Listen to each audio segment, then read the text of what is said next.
छोटे शेयरों की छलांग, इसमें बात करेंगे उन सभी शेयरों की जो हमारे दर्शकों के पोर्टफोलियो में हैं। विश्वास साहिल जी का सवाल है, कार ट्रेड 1550 रुपये पर सर इन्होंने लिया हुआ है और कैनरा बैंक पर पूछे 96 के लिए हुए एक साल के लिए। क्या स्टॉप लॉस और टारगेट रखें सर? रेट ऑफ कैनरा, देखिए कैनरा बैंक ठीक लग रहा है। 88 का सपोर्ट अपना प्रोटेक्ट कर लिया है। मोस्ट लाइकली ये स्टॉक धीरे धीरे करके 102 से 105 के रेजिस्टेंस जोन को टेस्ट करेगा। वहां से अगर फिर निकलता है तो फिर तेजी पकड़ लेगा। तो फिलहाल 102 105 आते हुए दिख रहा है। अच्छा। कार ट्रेड में आईपीओ बेस ब्रेकआउट आया है। अब इसको यहाँ से ध्यान से सुनिए, क्योंकि मैं बार बार आईपीओ बेस ब्रेकआउट की बात करता हूँ, तो कूद के उसको खरीद मत लीजिएगा। इसमें आईपीओ बेस ब्रेकआउट 1620 रुपए का बना है। 3 हफ्ते लगा के फेलियर होने की कोशिश हुई है। लास्ट वीक में बड़ी बार के साथ सेकंड अटेम्प्ट ब्रेकआउट का आ गया है और सक्सेसफुल हुआ है। प्रॉब्लम ये है, प्रमोटर से कई गुना ज्यादा एफआईआई की होल्डिंग है। अगर ये ब्रेकआउट फेल हुआ, जो 1590 के नीचे कंफर्म होगा, तो 1580 के स्टॉप लॉस से फ्रेश बाई कर सकते हैं। कहीं भी 1700 रुपए के आसपास मिले तो फ्रेश बाइंग करना है। 1580 रुपए का मैंडेटरी स्टॉप लॉस है, जो ये नहीं लगा सकता है वो कृपया करके कार्टरेट को ना छुए, क्योंकि एफआईआई की होल्डिंग प्रमोटर से बहुत ज्यादा है। अगर वो लिक्विडेट होने आई, ब्रेकआउट फेल हुआ, तो सीधा सीधा 400 रुपए दिखेगा, पैसा बर्बाद कर देगा। तो 1700 पे लीजिए, 1580 का स्टॉप लॉस लगाइए। अगर नहीं लगा सकते हैं तो स्टॉक को देखना बंद कर दीजिए। बिना स्टॉप लॉस इसको कतई नहीं लेना है, क्योंकि एफआईआई की होल्डिंग बहुत ज्यादा है कंपेयर टू प्रमोटर। इसलिए लिक्विडेशन भी बहुत शार्प रहेगा अगर फेल हुआ तो। फिलहाल ऐसा लग रहा है वॉल्यूम देखते हुए कि ये ब्रेकआउट सक्सेसफुल होगा। 1700 के पास बाई करना है, 1580 का स्टॉप लॉस लगाना है। ठीक है।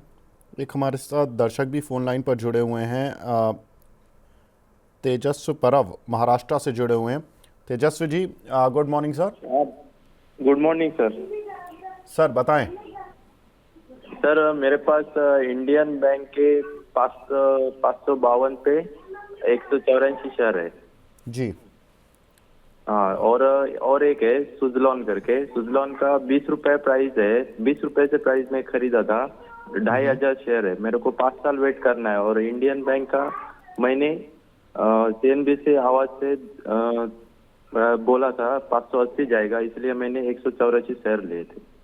अच्छा, 552 के लिए हुए हैं और अभी चल रहा है 518 के करीब, तो थोड़ा नुकसान हाँ है। हाँ और हाँ। सुजलॉन आपने सर कितने के लिए हैं?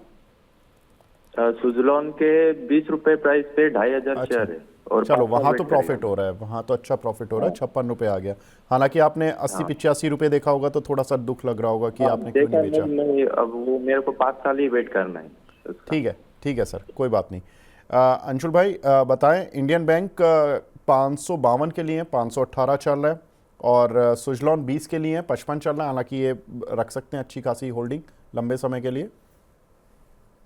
देखिए इंडियन बैंक में एक रेंज बनी हुई है, और ये रेंज बनना स्टार्ट हुई थी जब बड़े वॉल्यूम इसमें आए थे 3 जून 4 जून को, जब लोकसभा का रिजल्ट आया था।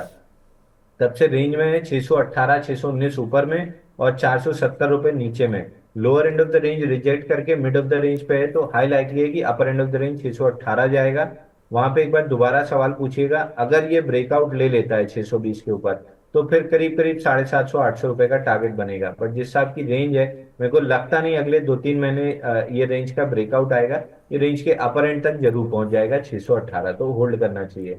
दूसरा सुजलॉन में मेरे ख्याल से एक बार प्रॉफिट बुक करके निकल जाइए। 50 रुपए 60 पैसे से जो बाउंस बैक आनी थी, वो 50 डे मूविंग एवरेज 60 रुपए तक आ गई है। आज सेकेंड डे डाउन मूव है। अगर ये फर्दर कंटिन्यू करता है तो फिर 35 रुपए 50 पैसे तक का भी टारगेट ओपन अप होगा, अगर 50 रुपए 60 पैसे प्रोटेक्ट नहीं हुआ तो इस चीज को ध्यान में रखिए। मेरे ख्याल से प्रॉफिट बुक कर लेंगे तो ज्यादा अच्छा रहेगा। ठीक है सर, तो दोनों ही सवालों पर आपको आंसर मिल गया सर।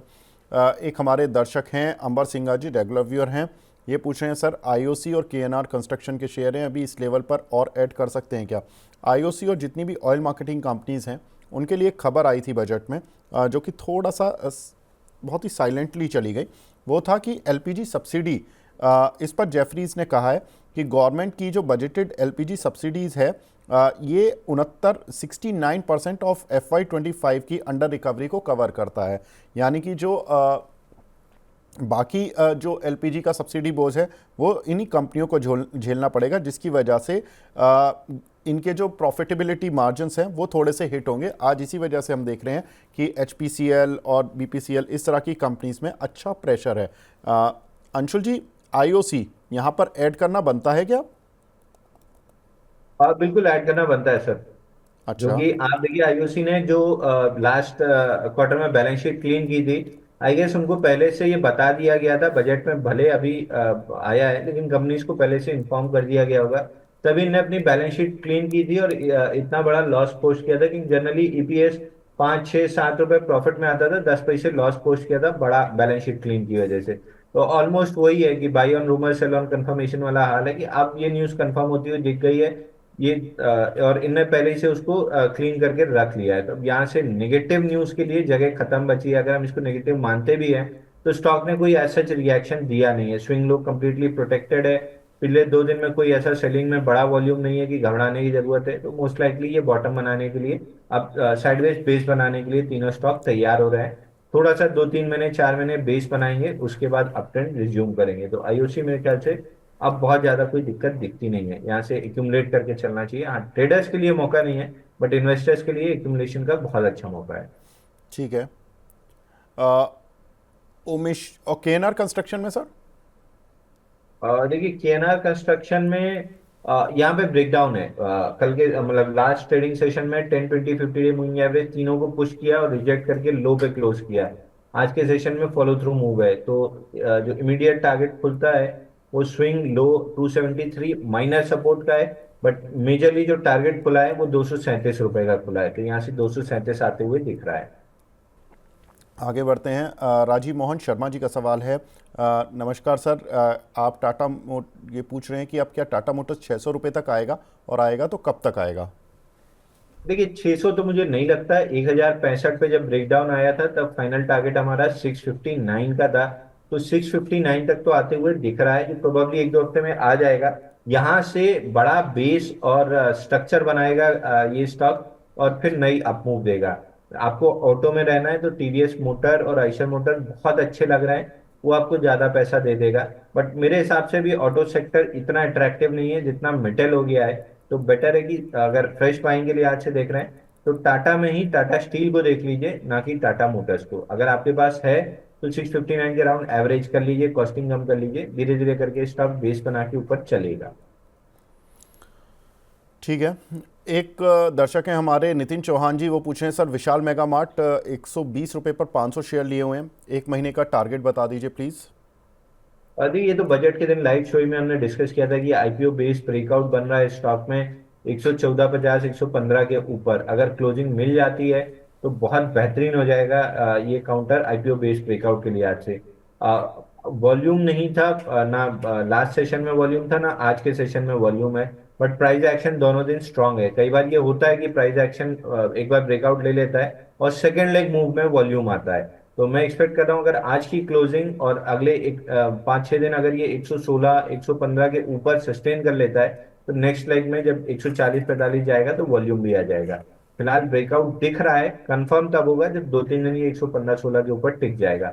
स्ट्रक्चर बहुत पॉजिटिव है। अगर ये टिकता है 3 4 दिन 115 116 के ऊपर तो मैं अपने क्लाइंट्स को बाई जरूर रिकमेंड करूंगा। ठीक है।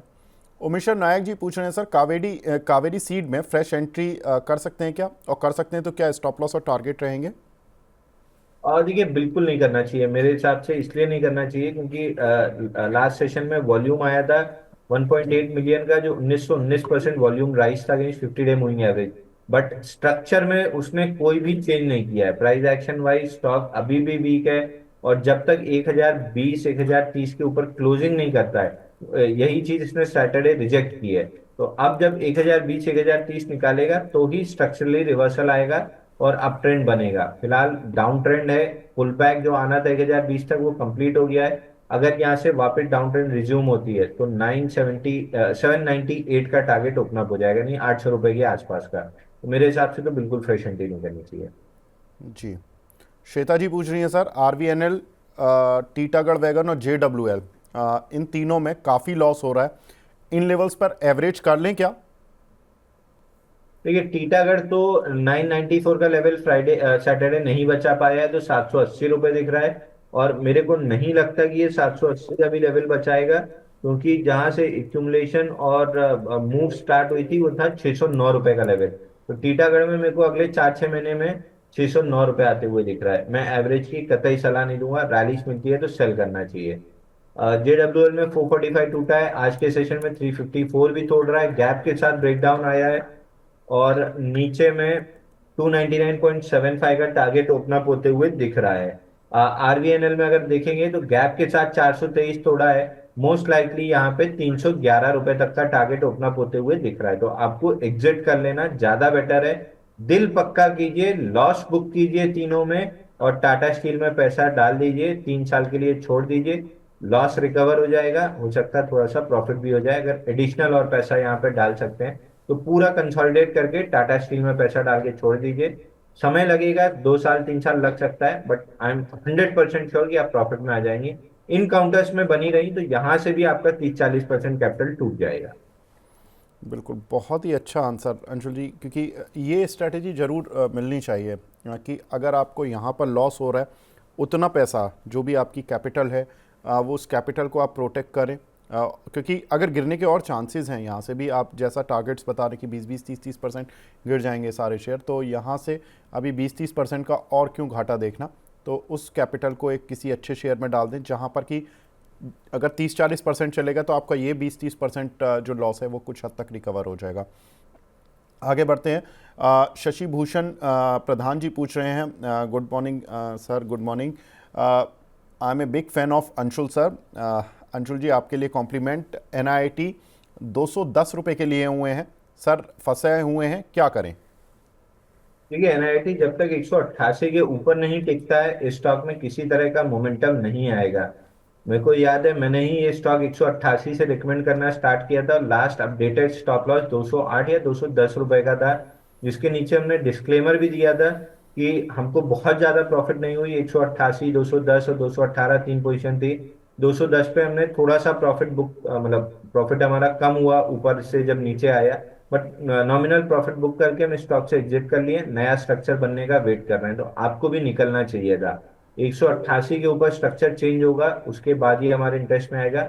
अगर ऐसा नहीं होता है तो फिलहाल जो डाउन मूव स्टार्ट हुई है 148 के नीचे सस्टेन करता है तो 107 रुपए तक नीचे आ सकता है। स्टॉक फिलहाल तो खराब लग रहा है, 188 के पहले तो इसमें कोई भी अच्छी चीज होती हुई नहीं दिख रही है। ठीक है। अजय कुमार मंडल जी बोल रहे हैं कि अंशुल सर, आप जो लॉन्ग टर्म के लिए सजेस्ट करते हैं उसको नेक्स्ट जनरेशन के लिए भी रख सकते हैं क्या? अंशुल जी, इतना लॉन्ग टर्म सोचना चाहिए कि नेक्स्ट जनरेशन के लिए रखा जाए, या मतलब ठीक है इन एक आदमी सोचता है कि 3 साल 5 साल, अब मुझे मंडल साहब की उम्र तो नहीं पता, लेकिन हाँ मतलब 3-5 साल का विज़न बताते हैं आप, बहुत लंबा बता देते हैं 10-15 साल वाला। नहीं देखिए सर, मेरा हमेशा व्यू, अगर मैं लॉन्ग टर्म बोल रहा हूँ तो थोड़ा सा मेहनत किए हैं, उसके फंडामेंटल पढ़े हुए रहते हैं, तो हमारा व्यू 2 से 3 साल का होता है, इससे ज्यादा नहीं होता है। टाटा स्टील जब प्री स्प्लिट प्री बोनस जब वो चल रहा था 1700 रुपए, तब 170 रुपए, तब से हमने रिकमेंड किया था, और 1200-1300 रुपए तक ये स्टॉक गया था। तब हमने क्लाइंट्स को एग्जिट कराया था। ये पूरा प्रोसेस 3 साल में कंप्लीट हो गया था, 3 साढ़े 3 साल में। तो हमारा व्यू उतना ही होता है। और मैं आपसे ये कहूंगा कि आप शेयर को नेक्स्ट जनरेशन के लिए मत रखिए, आप उस पैसे को नेक्स्ट जनरेशन के लिए रखिए। शेयर तो हर 3 साल में बदलते रहिए, जिसमें प्रॉफिट हो गई 3 गुना 4 गुना हो गया, बेच के उतने ही पैसे का कोई नया शेयर लीजिए जो दुगना तिगना हो सकता है। तो वो पैसे को आप नेक्स्ट जनरेशन के लिए रखिए, पैसा बढ़ाते जाइए और नेक्स्ट जनरेशन को एक बड़ी वेल्थ पास ऑन कीजिए। जरूरी नहीं है आपकी नेक्स्ट जनरेशन इंफोसिस या MRF लेके खुश होगी, उसको बड़ा अगर कॉर्पस मिल जाता है तो कुछ अपने लिए बड़ा कर सकते हैं। तो कॉर्पस से लगाव रखिए, शेयर से लगाव मत रखिए। वो जब तक पैसा दे रहा है तब तक उससे पैसा लीजिए, उसके बाद छोड़ के अगले पे मूव ऑन कीजिए। बिल्कुल। एक हमारे दर्शक हैं लक्ष्मी नारायण मिश्रा जी, वो पूछ रहे हैं सर, वेदांता 478 के लिए हुए हैं, क्या करें, एवरेज कर लें क्या, और क्या स्टॉप लॉस रखें? सर एक बार स्टॉक का नाम रिपीट। Vedanta sir, VEDL। देखिए वेदांता में वापस से 416 रुपये 90 पैसे का सपोर्ट टच करने आया है। मोस्ट लाइकली ये स्टॉक प्रोटेक्ट करेगा। यहां से अगर किसी को बाई करना है तो आपकी रिस्क केवल 20 रुपए की है। ₹400 के स्टॉप लॉस से बाई कीजिए। पहला टारगेट 470 और वो निकलता है तो फिर 520 और 600, ये 3 टारगेट मिलेंगे। तो मेरे हिसाब से एक बार यहाँ से रिस्क लेनी चाहिए, ₹20 की, ₹400 के स्टॉप लॉस से बाई करना चाहिए। ठीक है। अंशुल शर्मा जी हैं, हमारे रेगुलर व्यूअर हैं, बोल रहे हैं कि सर मैंने रेलवे के शेयर खरीदे थे बजट डे पर, 1 डे बिफोर बजट, लेकिन बजट के दिन सेल नहीं कर पाया।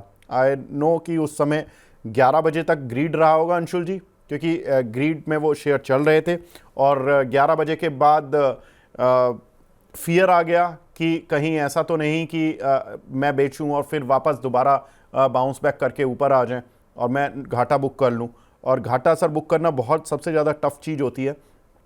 मैं भी मानता हूं कि एंट्री सबसे आसान चीज़ होती है स्टॉक मार्केट में, सबसे टफ होता है एग्जिट। भले ही आप प्रॉफिट में हो या नुकसान में हो, दोनों के समय पर दिल पक्का करना पड़ता है।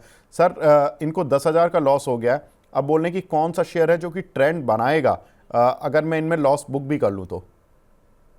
देखिए, पहले तो ये सब गिरने वाले शेयर हैं, इनमें लॉस बुक कीजिए, बाहर होइए। दूसरा, आई वुड सजेस्ट कि इस समय पैसे, मतलब ये समय है जब सामने से गोलीबारी हो रही है, आपको अपने आप को बचा के रखना है। अगर जिंदा रह गए, जंग जीत गए, तो फिर तो आजादी मिलेगी और आजादी एंजॉय करेंगे ही। लेकिन अगर वो जंग में ही अगर आप मर गए, तो केवल आपको एक सर्टिफिकेट मिल जाएगा कि आप फ्रीडम फाइटर थे। तो वही मैं बार बार बोलता हूँ, सर सलामत तो पगड़ी आजाद। ये कैपिटल प्रोटेक्शन का टाइम है। मिड कैप स्मॉल कैप में अगले 2-3 महीने अभी बिल्कुल नहीं रहना है। लार्ज कैप में आप रिलायंस में, स्टैंडर्ड डिस्क्लेमर, रिलायंस मेरे पर्सनल पोर्टफोलियो में, मैं ट्रेड भी कर रहा हूँ। आप बैंक बीज लेके छोड़ दीजिए, वो भी मेरे पोर्टफोलियो में। आप रिलायंस लेके छोड़ दीजिए, टाटा स्टील लेके छोड़ दीजिए, इन्फोसिस यहाँ पे लेके छोड़ दीजिए। बजाज फाइनेंस में ब्रेकआउट बन रहा है, एक आध दो दिन अगर सस्टेन कर ले 8,050 के ऊपर, तो ये समय है लार्ज कैप का। लार्ज कैप में जो भी अच्छे काउंटर है, मेटल में, बैंकिंग में, फाइनेंशियल सर्विसेज में, इनमें पैसा लगा के छोड़ दीजिए। उतना प्रॉफिट नहीं होगा जितना मिड कैप स्मॉल कैप में होता है, लेकिन लॉस भी नहीं होगा, लॉस के चांसेस भी बहुत कम होंगे। तो ये 3 4 5 6 नाम जो मैंने लिए हैं, इनमें आप किसी में भी पैसा लगा सकते हैं। 10,000 का लॉस बहुत बड़ा नहीं है, रिकवर हो जाएगा। बट ये चीज याद रखिए, कैपिटल से प्यार कीजिए, खरीदे हुए शेयर से नहीं। बिल्कुल, कैपिटल प्रोटेक्शन बहुत ज़रूरी है अंशुल जी। नेक्स्ट क्वेश्चन है सर, एक हमारे दर्शक हैं, इनका आईडी बना हुआ है लेविथ द किंग के नाम से, पीएफसी पर आपकी राय जानना चाहते हैं सर, क्या करना है? देखिए, आरईसी पीएफसी कल वापस से ब्रेकडाउन दिए हैं। पीएफसी में फाइनली जाके 391 का सपोर्ट अब ऐसा लग रहा है कि टूट जाएगा। 2 बार वहां से सपोर्ट लेके लोअर हाई बनाए, आज के सेशन में गैप के साथ खुला है और अब 391 तोड़ रहा है। इसके नीचे क्लोजिंग मिल जाए, सस्टेन कर ले, तो 248 का टारगेट ओपन हो जाएगा। इस स्टॉक में मैं बहुत समय से इंतजार कर रहा था कि रेलवे और डिफेंस जैसी पिटाई हो। अब इसमें वो पिटाई होना स्टार्ट होगी जब ये 390 के नीचे क्लोज होगा। बिल्कुल। काफ़ी दर्शक पूछ रहे हैं सर, वैसे टाटा मोटर पे मेरी बात हो गई है, लेकिन महेश पंडित जी बार बार पूछ रहे हैं कि सर टाटा मोटर और टाटा पावर, इन दोनों पर एवरेज कर सकते हैं क्या इन लेवल्स पर? 659 का लेवल है जहां टाटा मोटर्स एवरेज करना चाहिए, वो बड़ा सपोर्ट है, वहीं पे आपका एवरेज बहुत सेफ रहेगा। दूसरा, टाटा पावर 369 निकल जाने दीजिए, उसके बाद एवरेज कर लीजिएगा। ऊपर में 400 457 मिल जाएगा। फिलहाल टाटा पावर स्टेबिलिटी खोज रहा है, एक बार स्टेबल हो जाए, जो कि कंफर्मेशन 369 के ऊपर होगी, तब बाई करेंगे तो ज्यादा अच्छा रहेगा। ठीक है। सादिक पाशा जी पूछ रहे हैं सर, इनके पास एचपीसीएल हिंद पेट्रो के कुछ शेयर हैं 400 रुपए के, क्या एवरेज कर सकते हैं इन लेवल्स पर? 1 साल का व्यू है sir. I would suggest otherwise sir, मेरे हिसाब से आपको एटलीस्ट यहां से 15 दिन वेट एंड वॉच रखना चाहिए। कुछ स्टेबिलिटी अगर बनी तो ठीक, नहीं तो फिर एग्जिट करना होगा। तो मेरे को बहुत क्लैरिटी नहीं है कि ये इमीडिएटली ट्रेडिंग के प्रोस्पेक्टिव से कुछ करेगा। तो अगर आपका लॉन्ग टर्म का नजरिया है तब तो ठीक है, तब तो कोई दिक्कत नहीं समझ में आ रही। आराम से रखिए, ये अपना बेस बनाएगा, समय लेगा, एनर्जी बिल्ड करेगा, उसके बाद चलेगा। बट अगर ट्रेडिंग का नजरिया है तो एटलीस्ट एक आध हफ्ता मेरे को और समय दीजिए। चार्ट क्लीन हो जाएगा तो ट्रेडिंग बेट बन रही है नहीं बन रही ये बता पाऊंगा। ठीक है। एक हमारे दर्शक हैं, वो यूपीएल के बारे में पूछ रहे हैं सर, 624 की बाइंग है शॉर्ट टर्म के लिए, क्या करना है? यूपीएल पर आज एक रिपोर्ट आई है, मैं देख रहा हूँ, इन्वेस्टेक करके कंपनी है जिन्होंने कि यूपीएल को अपग्रेड किया है, उन्होंने जो टारगेट दिया है वो 700 रुपये का दिया है। अंशुल जी क्या करना है यूपीएल में? देखिए सर, बेहतरीन स्टॉक है और ये लगभग 4.5 साल से डाउनवर्ड ट्रेजेक्टरी में था। मई 2021 में टॉप आउट हुआ था मंथली चार्ट पे, वहां से डाउनवर्ड ट्रेजेक्टरी में था। अब 281 दिन का वीसीपी पैटर्न बना के 598 पे ब्रेकआउट दिया है। फ्राइडे के सेशन में वॉल्यूम ऑलमोस्ट 3x था 50 डे एवरेज का। सैटरडे भी इनसाइड बार थी, वॉल्यूम ठीक ठाक था। आज वापस से फॉलो थ्रू मूव ले रहा है, ब्रेक वॉल्यूम अच्छा है। तो अगर ये स्टॉक अगले 1-2 हफ्ते में 580 नहीं तोड़ता है, उसके नीचे क्लोज नहीं करता है, तो मोस्ट लाइकली ये स्टॉक 800 रुपए जा रहा है। बट क्या मैं स्टॉक में बाइंग करना, ये ब्रेकआउट प्ले करना पसंद करूंगा? मेरा जवाब है ना, क्योंकि ओवरहेड सप्लाई बहुत ज्यादा है। मैं स्टॉक में तब इंटरेस्टेड होऊंगा जब ये 750 के आसपास के लेवल निकाल लेगा, पुराने फंसे हुए सब लोग निकल जाएंगे, उसके बाद वर्टिकल मोमेंटम बनेगा। तो अगर आपके पास पेशेंस है, आप बहुत ज्यादा मतलब जल्दी इरिटेट नहीं हो जाते हैं स्टॉक से, तो आप यहाँ पे बाई करके छोड़ दीजिए। मेरे को चाहिए होता है फटाफट मोमेंटम की 20-30% एकदम फटाफट चले, वो 750 के बाद ही पॉसिबल रहेगा। तो जिसको लॉन्ग टर्म लेना है यहाँ ले ले, जिसको ट्रेडिंग करना है वो 750 निकलने का वेट करे। जी। बाबलू सिंह जी का सवाल है, कोठारी पेट्रो सर, इनके पास 245 रुपए के कुछ शेयर हैं, क्या करना है? देखिए सर, स्टॉक में एक बाइंग क्लेमेटिक काइंड ऑफ मूव हुई थी 262 रुपए पे, वहां से फिसल रहा है। अब आ गया है मेजर सपोर्ट पे 160 के, वहां से बाउंस बैक किया है। तो अगर इस नेक्स्ट लेग में 160 नहीं टूटा, या जब भी टूटे, तो आपको एग्जिट कर लेना चाहिए, क्योंकि फिर ये स्टॉक लंबा पिटेगा 108 रुपए तक। अब यहां से 160 अगर नहीं टूटा, तो ये बेस बना के वापस से अप मूव देगा। मैं इसका रिजल्ट देख रहा हूँ, सितंबर क्वार्टर का रिजल्ट खराब आया था, उसके बाद से पिटाई चालू हुई है। तो मोस्ट लाइकली अगर ये वन ऑफ निकला और अगले 1-2 क्वार्टर रिजल्ट ठीक आ गए, तो ये स्टॉक वापस 300 की राह पकड़ लेगा। तो अगर मगर वाली सिचुएशन ज्यादा है, तो बेटर है कि 160 का क्लोजिंग बेसिस स्टॉप लॉस लगा के होल्ड करें। ठीक है। एक हमारे दर्शक हैं भज इश करके इनका आईडी बना हुआ है, 5 स्टार वाला जो शेयर है, इस पर ये 5 स्टार फाइनेंस पर, इस पर राय जानना चाहते हैं। आज अंशुल जी एक रिपोर्ट आई है नोमुरा की, जिन्होंने की बाय मेंटेन किया है इस कंपनी पर, उन्होंने 870 का टारगेट दिया हुआ है, 700 की रेंज में चल रहा है। सर क्या करना है इस काउंटर पर? सर देखिए, जिस आपका वॉल्यूम है, अप कैंडल्स पे वॉल्यूम नहीं है, डाउन कैंडल्स पे वॉल्यूम बहुत ज्यादा है, और ऊपर से एक ब्रेकआउट फेल हुआ है 837 रुपए पे। तो मोस्ट लाइकली ये मेरे को पीआर गेम ज्यादा लग रहा है, क्योंकि अगर ऐसा नहीं होता, इंस्टीट्यूशन एक्यूमुलेट कर रहे होते, तो अप कैंडल्स पे वॉल्यूम ज्यादा होता, डाउन कैंडल्स पे वॉल्यूम कम होता। इसका उल्टा है, यानी यहाँ डिस्ट्रीब्यूशन मेरे को ज्यादा दिख रहा है। ये धीरे धीरे करके 600 रुपए आराम से टेस्ट कर सकता है। तो मेरे तरफ से तो बिल्कुल बाई की सलाह नहीं है, बल्कि जिसके पास है उसको 700 रुपए का क्लोजिंग बेसिस स्टॉप लॉस ले लेना चाहिए। ठीक है। हकीम शेख साहब हमारे रेगुलर व्यूअर हैं, लेकिन हकीम साहब आपने काफ़ी सारे शेयर बताए हैं, 1.5 लाख का लॉस हो रहा है।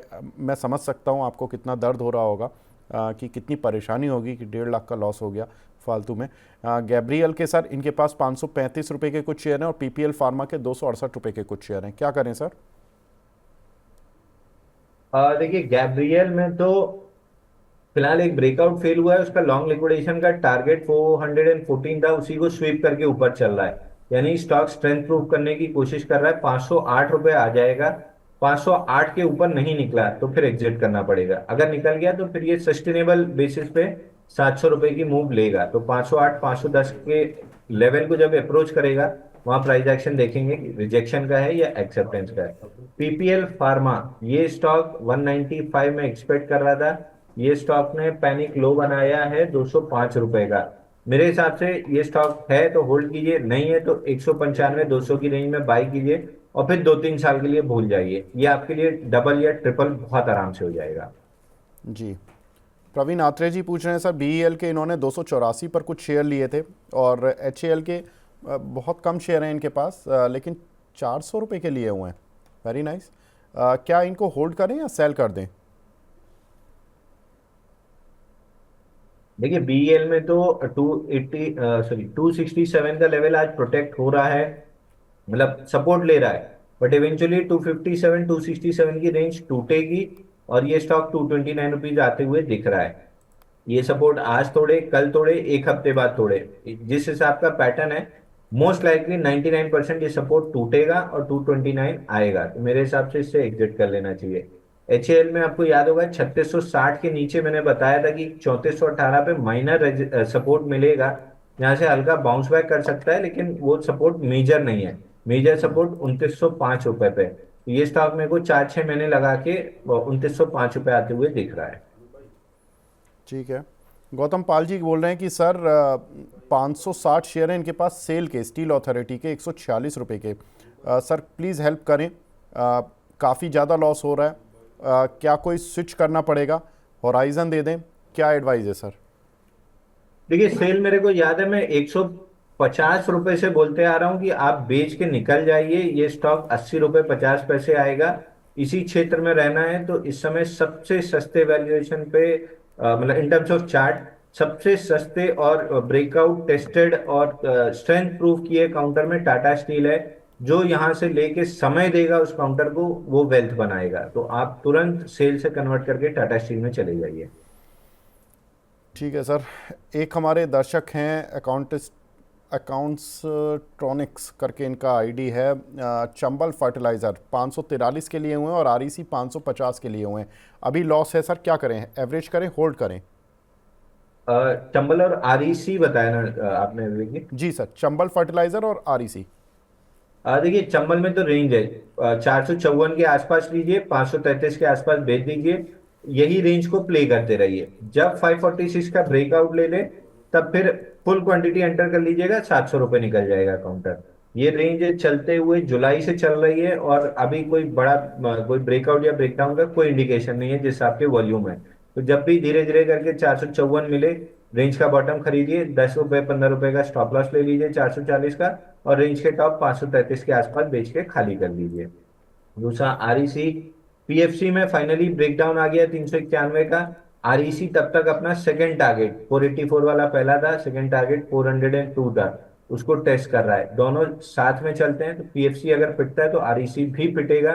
402 के नीचे 248 का टारगेट ओपन अप होते हुए दिख रहा है, और मोस्ट लाइकली 402 ये नहीं प्रोटेक्ट कर पाएगा। ये धीरे धीरे करके 248 का 4 महीने 5 महीने लगा सकता है, बट 248 का लेवल टेस्ट कर लेगा ये। बाप रे, ये तो बहुत ही लंबा गिरावट बता रहे हो अंशुल जी आप तो। आरईसी 402 प्रोटेक्ट नहीं कर पाएगा तो 248 आ जाएगा, ये तो लंबा पेन है। वैसे फर्टिलाइज़र कंपनीज के लिए मैं बजट की खबर बताता हूँ, क्योंकि फर्टिलाइज़र कंपनियों को जो सब्सिडी जो सरकार की तरफ से मिलती है 1,64,000 थी इस साल के लिए, वो बढ़ाकर सरकार ने 1,71,000 कर दी थी, ये सबको पता था। तो इसमें कोई बात नहीं थी, लेकिन मार्केट एक्सपेक्ट कर रहा था कि 1,80,000 या 1,90 के बीच में करीब FY26 के लिए सरकार सब्सिडी की घोषणा करेगी। लेकिन सरकार ने FY26 के लिए जो फर्टिलाइज़र सब्सिडी की घोषणा की है वो करीब 1,68,000 करोड़ की है। तो ये थोड़ा सा फर्टिलाइज़र कंपनियों में जो मूव मिल रहा था बजट से पहले, वो मूव मिला, लेकिन जब ये खबर आई तो बजट का जो मूव था वो वापस हो गया। इसी वजह से काउंटर थोड़े से पिट गए हैं। आगे बढ़ते हैं, कुछ और सवालों की तरफ बढ़ते हैं। तुर्रम खान जी पूछ रहे हैं बजाज हाउसिंग फाइनेंस में क्या करें सर, फ्रेश बाइंग कर सकते हैं क्या लॉन्ग टाइम के लिए?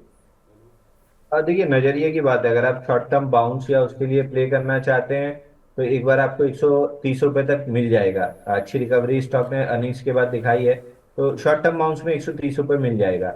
बट आई वुड सजेस्ट कि आप इसको अगर 2 से 3 साल का नजरिया लेके बाई करें तो बहुत बेहतरीन चीज होगी। बट अगर किसी को ट्रेडिंग बेट, अभी तक तो ट्रेडिंग बेट के लिए कोई भी अपॉर्चुनिटी नहीं थी, अब फिलहाल दिख रही है कि 130 रुपए तक एक ट्रेडिंग बेट के लिए आप प्ले कर सकते हैं। एक हमारे दर्शक हैं प्रज्ञान त्रिपाठी जी, वो पूछ रहे हैं कि अंशुल सर मैं आपका बहुत बड़ा फ़ैन हूँ और इनके पास LTTS सर इसके शेयर हैं, बाय प्राइस है 4500, और ये पूछ रहे हैं कि क्या 5800 रुपये अगले 2 महीने में जा सकता है क्या, या एग्जिट कर लें? सर छोटा सा कप हैंडल पैटर्न बना है 5470, अगर ये लेवल निकाल लेता है तो आपका 5800 तो आराम से दे देगा, बल्कि 6000 तक का टारगेट दे देगा। तो मेरे को आईटी में फिलहाल चीजें रिवर्स होती हुई दिख रही हैं और इसका चार्ट पैटर्न थोड़ा सा स्ट्रांग है, रिजल्ट के बाद पॉजिटिवली रिएक्ट किया है। तो 5470 निकलते ही से आपको मोमेंटम मिल जाएगा 6000 रुपए तक का। आई वुड सजेस्ट आप होल्ड कीजिए, और जिसको फ्रेश बाई करना है वो 5470 निकलते ही से बाई कर ले। ठीक है, तो त्रिपाठी जी कोई टेंशन नहीं है, आप रखें इस काउंटर को। टिया जी का सवाल है अदानी पोर्ट पर सर 1155 के लिए हुए 1 से 2 साल वेट कर सकती हैं क्या? होल्ड कर सकते हैं आप, 1300 रुपये तक का टारगेट आपको मिल जाएगा। 3 से 4 महीने अगर रखते हैं तो हाई लाइकली है कि आपको 1305 का टारगेट मिलेगा। ठीक है। सिद्धू कुमार जी पूछ रहे हैं सर, एनटीपीसी बाय किया हुआ है 362 रुपये का, क्या करें? ठीक है, एनटीपीसी तो बहुत खराब लग रहा है। 309 का टारगेट हमने डिस्कस किया था जब 423 पे ब्रेकआउट फेल हुआ था। 309 आज गैप के साथ फ्रेश ब्रेकडाउन दे रहा है, तो 244 का टारगेट ओपन अप होते हुए दिख रहा है इस काउंटर में। एक बार माइनर सपोर्ट ले सकता है जो स्विंग लो था 294.55 का, बट मेरे को लग नहीं रहा वहां से प्रोटेक्शन मिलेगा। 244 तक आते हुए दिख रहा है। ठीक है। सुमित भसीन जी पूछ रहे हैं सर, जियोजित फाइनेंस में क्या करें? 92 रुपये के लिए हुए हैं, 203 महीने का व्यू है। ये भी डाउन मूव लग रहा है सर। स्विंग लो पे 5-6 दिन से स्ट्रगल कर रहा है 88 87 के, बट इवेंचुअली गिव अप करेगा और नीचे 71 का टारगेट ओपन अप होते हुए दिखेगा। जी। एक हमारे दर्शक हैं UP62 के नाम से उनका आईडी बना हुआ है, इरेडा में सर फ्रेश बाय कर सकते हैं क्या इन लेवल्स पर? बिल्कुल, एडा में यहाँ पे बाई करके चलना चाहिए। मोस्ट लाइकली एडा अगर यहाँ से शॉर्ट टर्म ट्रेडिंग के लिए अगर बाई कर रहे हैं तो ऊपर में आपको 210 तक का टारगेट मिल सकता है, बट थोड़ा सा लंबा समय रखेंगे तो 310 रुपए का टारगेट मिल जाएगा। UP62 आईडी मतलब ये जौनपुर की हो गई, हमारे पड़ोसी हो गए। बिल्कुल ठीक है। दानिश जी पूछ रहे हैं, प्लेटिनम इंडस्ट्रीज शेयर लेना चाहिए क्या सर? प्लैटिनम प्लैटिनम इंडस्ट्री नहीं सर, ये बाइंग क्लाइमेक्स करके नीचे आ रहा है ऑलरेडी। हाँ, 50% तो ऑलरेडी करेक्ट हो गया है। आईपीओ बेस ब्रेकआउट आया था 236 रुपए पे, जहां से 520 तक गया था, तो स्टॉक को अवॉइड करना चाहिए, बिल्कुल कंप्लीटली अवॉइड कर दीजिए। जी। रेलवे की एक और कंपनी सर, अकील अहमद साहब के पास है, इरकॉन 212 में लिया है, क्या करें? ये सबसे कम डिस्कस होता है, लेकिन कल जिस हिसाब से प्राइस एक्शन था और आज जिस हिसाब से गैप डाउन खुला है, मोस्ट लाइकली 174 आ जाएगा, और 174 लग नहीं रहा कि प्रोटेक्ट होगा, वहां से बाउंस बैक जरूर करेगा, बट नेक्स्ट लेग में 125 126 रुपए तक नीचे आएगा। तो 174 के अराउंड से बाउंस बैक आएगा, उसके बाद 124 125 का टारगेट मिल जाएगा। ठीक है।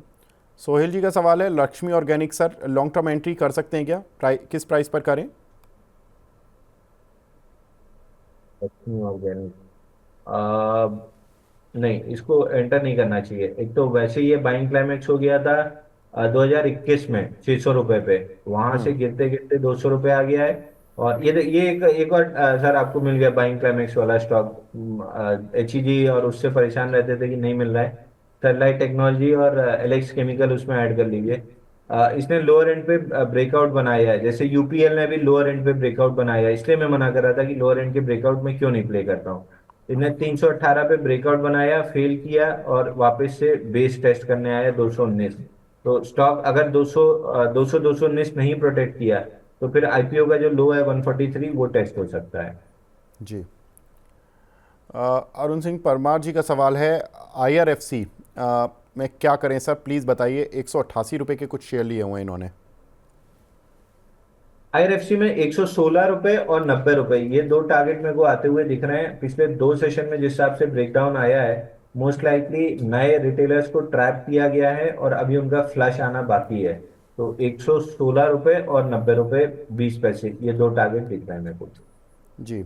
यश जी, संवर्धना मदरसन पर हम बात कर चुके हैं ऑलरेडी।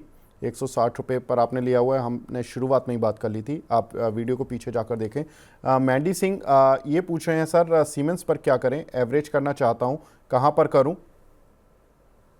और being a large cap stock, लेकिन जिस हिसाब से ये एवरेज लेवल ही है 5287 इसका मेजर सपोर्ट है, सॉरी 5400 से 5287 ये मेजर सपोर्ट जोन पे है। आइडियली अगर ये इस स्ट्रक्चर के साथ ना आया होता, धीरे धीरे छोटे छोटे वॉल्यूम पे आया होता, तो हम यहाँ पे आपको एवरेज करने की सलाह दे रहे होते, लेकिन जिस हिसाब से आया बड़े वॉल्यूम से, मोस्ट लाइकली ये सपोर्ट होल्ड नहीं करेगा, तो अभी एवरेज मत कीजिए। एटलीस्ट इसको 1-2 हफ्ते समय दीजिए, अगर ये वापस से 5400 का लेवल प्रोटेक्ट कर लेता है तो एवरेज करेंगे, तो 1-2 हफ्ते बाद दोबारा सवाल पूछेगा। जी। रहमत जी पूछ रहे हैं सर, गेल बाय कर सकते हैं क्या? और सर टाइम फ्रेम की बात है, अगर शॉर्ट टर्म बाउंस के लिए प्ले कर रहे हैं तो ऊपर में 190 तक का टारगेट मिल जाएगा। और ये लेवल है लॉन्ग टर्म एक्यूमुलेशन के लिए, क्योंकि 175 तोड़ के वापस रिक्लेम कर रहा है, तो करीब करीब 246 का टारगेट बनता है। एक डेढ़ साल के प्रोस्पेक्टिव से। तो बाउंस बैक खेलना है तो 190 तक के लिए, थोड़ा लॉन्ग टर्म प्ले करना है तो 246 का टारगेट रहेगा। जी, विश्वजीत जी पूछ रहे हैं सर, ट्रांसरेल लाइटिंग 690 रुपये के लिए हुए हैं, क्या करें? तो 500 रुपये आ गया सर, ये भी रेलवे से जुड़ी कंपनी, क्या व्यू है आपका? देखिए इसका इमीडिएट लो जो है 474 रुपये पे है, मुझे इसके नीचे जाते हुए दिख रहा है, करीब करीब 440 420 तक के रेंज जाते हुए दिख रहे हैं। ठीक है। प्रीति सिसोदिया जी पूछ रही हैं सर, ट्रेंट और कल्याण ज्वेलर बाय करना चाहिए क्या इन लेवल्स पर? देखिए कल्याण तो जब से ब्रेकआउट फेल हुआ है 786 से, तब से हम डिस्कस करते आ रहे हैं 632, 514 और 335। 514 के नीचे थोड़ा डीपर क्लोज हो गया था और एकदम तेजी से 13-14 दिन में लंबा फिसल गया था, तो ये पुल बैक है। पुल बैक अगर 514 के ऊपर टिका तो एक्सटेंड करेगी 50 डे मूविंग एवरेज 600 रुपए तक, बट उसके बाद जब गिव अप करेगा काउंटर तो नीचे 335 आएगा। तो ओवरऑल मेरे को 335 आते हुए दिख रहा है। जी, ट्रेंड में देखें तो यहाँ पे भी पुल बैक है, पुल बैक एक्सटेंड करेगा, ये स्टॉक दिखा रहा है कि पुल बैक 6800 तक एक्सटेंड करेगा, वहां पे दोबारा सवाल पूछेगा। अगर नहीं फिसलता है तो फिर तेजी बनी रहेगी, लेकिन 6800 से फिसला तो फिर नीचे काफी लंबा नीचे टारगेट दे सकता है। तो एक बार 2 से 3 हफ्ते देखिए, दोबारा सवाल पूछेगा। ठीक है। जुपिटर वैगन पर जो लोग सवाल पूछ रहे हैं हम उसको ऑलरेडी डिस्कस कर चुके हैं। जो भी रेलवे शेयर हैं, ज़्यादातर रेलवे शेयर हम डिस्कस कर चुके हैं। सारांश जी का सवाल ले लेता हूँ, लास्ट सवाल, जोमेटो में एंट्री कर सकते हैं क्या सर? सर 240 निकल जाने दीजिए, ये कल भी मैंने कहा था कि अच्छी कैंडल फॉर्मेशन है, आज भी अच्छी कैंडल फॉर्मेशन है, बट 240 के ऊपर इसको स्ट्रेंथ प्रूव करने दीजिए, क्योंकि अगर यहाँ से फिसला तो 207 का जो लो बना था उसको भी तोड़ सकता है। तो ये मेक और ब्रेक लेवल पे है, एक दो हफ्ते समय दीजिए, स्ट्रेंथ प्रूव कर लेने दीजिए 240 के ऊपर, तब बाई करेंगे। बिल्कुल, लास्ट सवाल ले लेता हूँ क्योंकि ये काफ़ी दर्शकों का सवाल रहता है। सुभादीप बानिक जी का सवाल है, कोचिन शिपयार्ड में बहुत बुरे तरीके से फंसे हैं सर, 1940 पर लिए हैं 50 शेयर, क्या करें? अंशुल जी कितनी बार बोल चुके थे कि थोड़ा डिफेंस और रेलवे शेयरों से दूर रहें, अब फंस तो गए हैं 1940 पर, सर क्या करना है?